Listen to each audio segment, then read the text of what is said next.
যদি বিগের ময়দানে গীতা পাঠ করতে পারে তাহলে আমরা বিগের ময়দানে কোরআন পাঠ করতে পারি না পারিনি জোরে বলো এই জোরে বলে ওরা যদি গীতা পাঠ করে আমরাও ইনশাআল্লাহ যদি পাস পাই লক্ষ লোক নিয়ে কোরআন পাঠ করার দরকার আছে না নাই জোরে বলে আছে। 3 মাস আগে যখন ওয়াকাফের জন্য বিগের ময়দানে পাস দিতে গিয়েছিলাম সেরে মুসলমান হিসাবে আমাদের পাস জোরে বলো আমি জানি আমাদের গালে কেউ খাইয়ে দেবে না, আমাদের নিজে তুলে খেতে হবে। আমি জানি আমাদের হক কেউ দেবে না, আমাদের হক দেবে না, আমাদের হক বুঝে নিতে হবে। সিধে আঙুলে ঘি না বেরোলে আঙুলকে বেঁকাতে হবে। আর মাহফিলটা করে নাও এই বছরটা, সামনে বছর কি হবে কিছু বলা জোরে বলো বলা যাবে না। যা কন্ডিশন দিন দিন পশ্চিম বাংলার হচ্ছে কথা বোঝা যাচ্ছে না? ওরা সব করলো আমরা করলেই জোরে বলো ছেলে কেন কথা বলতে বলতো আমরা করলেই দেখতে মনে বিগের ময়দানে কি একটা পাঠ চলছে গীতা পাঠ। হ্যাঁ ওরা যদি বিগের ময়দানে গীতা পাঠ করতে পারে তাহলে আমরা বিগের ময়দানে কোরআন পাঠ করতে পারি না পারিনি জোরে বলো এই জোরে বলে হ্যাঁ জোরে বলো। আজকে আমি দেখেছি আমার একটা মাওলানা এটা পোস্ট করেছে, সাদ্দাম পোস্ট করেছে, আমি দেখেছি সে পোস্ট করেছে, আমি তার পোস্টকে একদম পূর্ণাঙ্গভাবে সমর্থন করেছি। আমরাও চেষ্টা করব কি মাথায় রাখতে হবে 3 মাস আগে যখন ওয়াকাফের জন্য বিগের ময়দানে পাস দিতে গিয়েছিলাম সেরে মুসলমান হিসাবে আমাদের পাস জোরে বলো পাস কিন্তু আমাদের দেয়নি।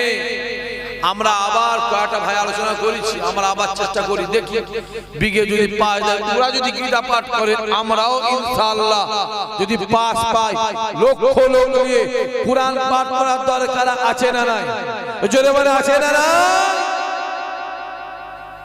আমি জানি আমাদের গালে কেউ খাইয়ে দেবে না, আমাদের নিজে তুলে খেতে হবে। আমি জানি আমাদের হক কেউ দেবে না, আমাদের হক দেবে না, আমাদের হক বুঝে নিতে হবে। সিধে আঙুলে ঘি না বেরোলে আঙুলকে বেঁকাতে হবে। দেখতে পেলেন 2-3 দিন আগে মুর্শিদাবাদ এখনো টাকা গোনা চলছে।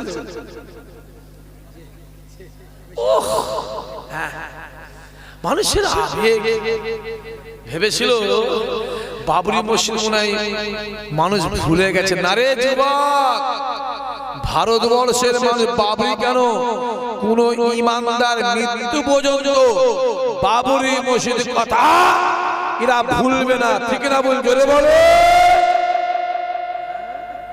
চালাকি পেয়েছে টাকা কালকে মনে হয় হয়েছে 33 লাখ,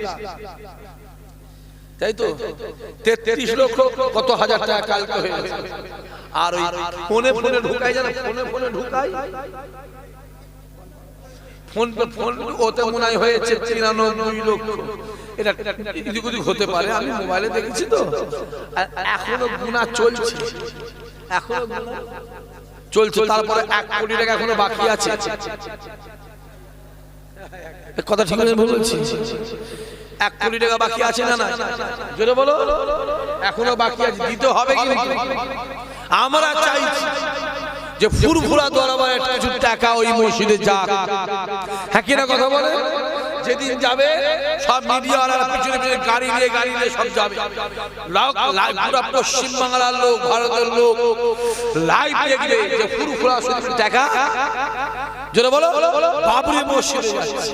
হ্যাঁ কথা কিন্তু একটা কথা জানো, দুটো না হয় পরিষ্কার। সিদ্দিক খানদানের ছেলে তো এই কথা বলে দেখে, বাপ ভালো মা ভালো কথা বলে দেখে, বাপ ভালো মা ভালো দাদু ভালো নানা ভালো নানি ভালো চাচা ভালো ভাই, কথা বোঝা যাচ্ছে? লোকের পাল্লাই করে কথা বুঝতে পারছে না কি বলছি? কুকুরে পাল্লাই করে বুঝতে পারছে আর কি হয় হরকে মরকে বুঝতে পারছে না। আর বেশি বলা যাবে না বাপ, ওপর দিকে থুতে ফেললে গায়ে কি হবে? হ্যাঁ টাকা যাক, আরো যদি ভাইরা দেয় দেবে, আমরাও সুযোগ হলে যেমন ইচ্ছে তেমন দেওয়ার দরকার আছে না? রে বাবা, ওরা নাই কোটি টাকা দেবে, আমরা 100 টাকা দেবো। 100 টাকা দিলেও তো 5টা ইট, 6টা ইট, 8টা ইট তো, হ্যাঁ, দান থাকলেই হলো। কি শরীক হওয়া দরকার, কি হওয়া দরকার? শরীক হওয়া। আহা, বাবরি মসজিদ হচ্ছে, হ্যাঁ, এরকম মসজিদ দরকার আছে। আমার তো ফুরফুরার এক হুজুর কেবলা বলেছে, এবছর যত মুসলমানদের আল্লাহ ছেলে দেবে সব বাবুর নাম দেবে। জানেন জানেন জানেন, হ্যাঁ, বাবুর নাম। ওরা যত নাম মিটাবার চেষ্টা করবে, ইনশাআল্লাহ আমরা নাম বাড়াবা।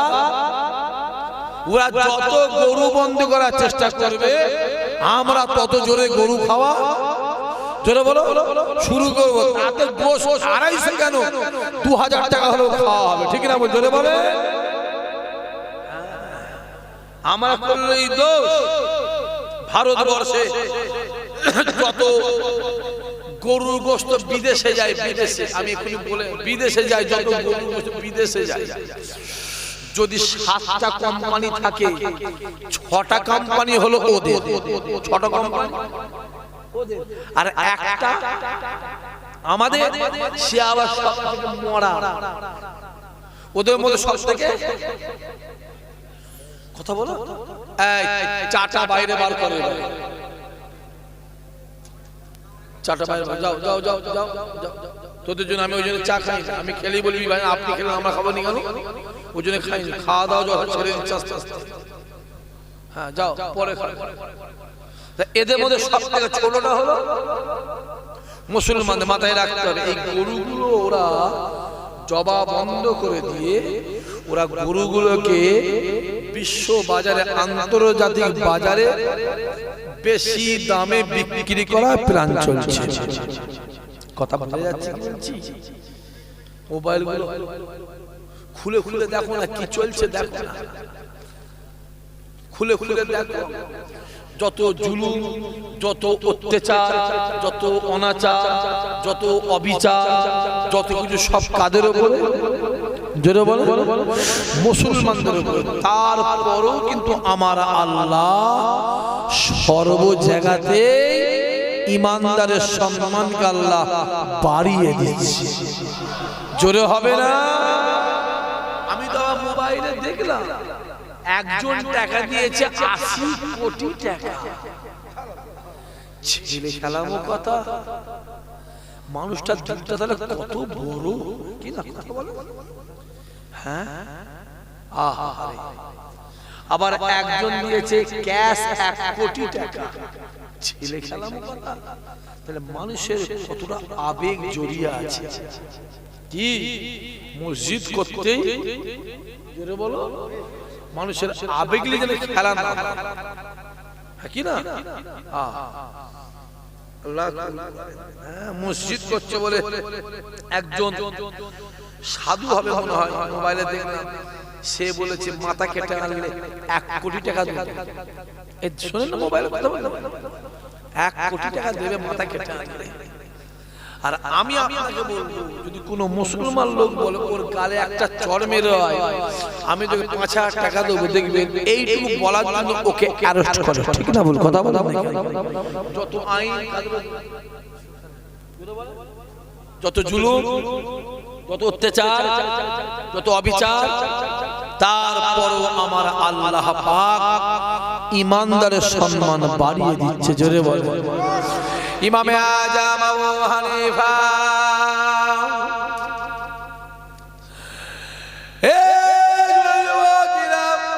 ইমামে আজম আবু হানিফা হুজুরকে বিনা অপরাধে জেলখানায় পৌঁছে দিলেন, বিনা অপরাধে কয়েদি করে বন্দী করে দিলে। কোন আপনারা নিশ্চয় জানেন, বছর 1.5 বছর আগে আমার একটা ভাইকে বিনা অপরাধে, মনে আছে, জেলখানা দিয়েছিল। এটা মনে ভুলে গেছে, ভুলে যাসনি বা? হ্যাঁ চাচারা, ভুলবেন এই ছেলেগুলো, ভুলে যাসনি। দুটো পয়সার জন্য যেন বিক্রি হয়ে যাস না। তোর কি ছোট হুজুরকে বলা হয়েছিল অমিত শাহ, এই কথা মনে আছে না? না, এটা কি ভুলে যাওয়ার কথা? কথা বলো। হ্যাঁ, আবার 2 ক্লাস করলে মওলানা হয়ে যেত। আমি মাঝে মাঝে না, বিশ্বাস করো, রাতে বেলা ঘুম পাইনি না, তখন ঘুম বেড়ে না, আমার চাপ লাগে, চাপ। তখন আমি ওইগুলো শুনি, শুনলে না নিজে নিজেই হাসি, নিজে নিজেই, বুঝতে পারছেন না, নিজে নিজেই হাসি। কয়েকদিন আগে একটা আশেপাশে বিরাট মিটিং হয়ে গেল, হলো নি? হ্যাঁ, সব দেখি বুড়ো বসে আছে, বুঝতে পারেন? সব তার কদিন আগে দেখি আর একটা মিটিং হলো, তখন আমি ঘটকপুর চৌমাথায় দাঁড়িয়ে, কথা বুঝতে পারছেন? আমি ঘটকপুর চৌমাথায় দাঁড়িয়ে আছি, অলরেডি আমি দাঁড়িয়ে আছি। কজন এসে সালাম দিল, ভাইজান আসসালামু আলাইকুম। কোথায় যাবি ভাইজান? কি করব, জুলুমের জ্বালায় যেতে হচ্ছে। কটা মা বোন বললো আসসালাম ভাইজান, ভালো আছে? যাও পর্দা মর্দা নেই, বলকা মলকা নেই, যাও সালাম দিয়ে জায়গা পাও, যেখানে যাও। আমি তো দেখলাম ভাঙলে তো লোকজন কেউ নেই, কথা বুঝতে পারছেন? সব তো অন্য জায়গায়। ভাঙলের লোক যদি একবার ঘিরে ধরে না, পুকুরে জাল দিয়ে, বের জাল দিয়ে আমাকে দেয়, খেবলা জাল না, লম্বা লম্বা জাল, কি জাল বলে, পানা সমেত একবার। কথা বুঝতে পারেন না কি বলছি?